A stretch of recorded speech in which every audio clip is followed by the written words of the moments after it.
Soomaali ko maxay noo hayn intayna Soomaali noqon ama ayna Soomaali leenagu magacaabin ama aan Soomaali ayna noqon ba ka hor maxay noo hayn dad nocay anaga intaan Soomaali ahayn ba qalfoof ama Ali Bestin ayay noo hayn ha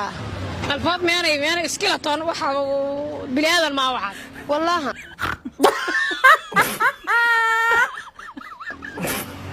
Ali Bestin ama ahayn marka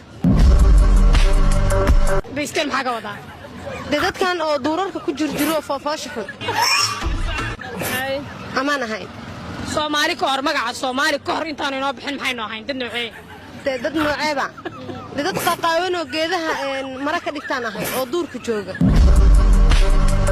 Soomaali ma fahmaysaa afkan ku hadlayo sama misaanka culus maya kelmadda ku weydiinay ma fahmaysaa kelmadda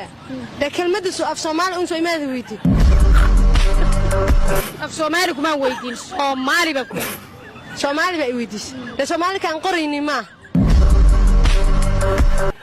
kan qorayni ma Soomaali sumin Soomaali maan kelmadda Soomaali ayna noqon xageenu ka nimi annaga qiyaamahan ka nimi أعوذ بالله من الشيطان الرجيم ولا الله أدو ما صار هذا ما يده أنت عن سومالي أهين ده على شو يدي بنكجر ولقي مركز سومالي ما عايزين تاني نبحي وحين نقول ريلي نورجنا مكراي سومالي أنت عن سومالي أهين حشق محمود هلا ويدي أنا محلي ويديني أنا هذه سؤالك ويديني ما قرنا يوم يكون بس ما قرناyo de maxaan gartaa de Soomaali soo imaadid af Soomaali intaan ku hadli jirin koor waan iska aamusnay maanan hadli jirin ba dad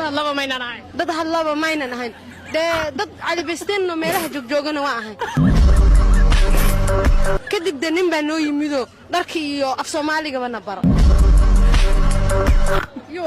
yoo ninkaasa wuxuu ahaa madaxweynihii ugu horeeyay Soomaaliya muxuu ahaa kii ugu horeeyay madaxweynihii aadan cadde oo garoonka noo sameeyay kaas baa dad naga dhigay anaga Soomaalina naga bilaadan ma naraay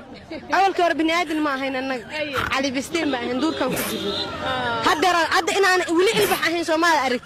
anaga ilbax dharkii baa wana dhibaye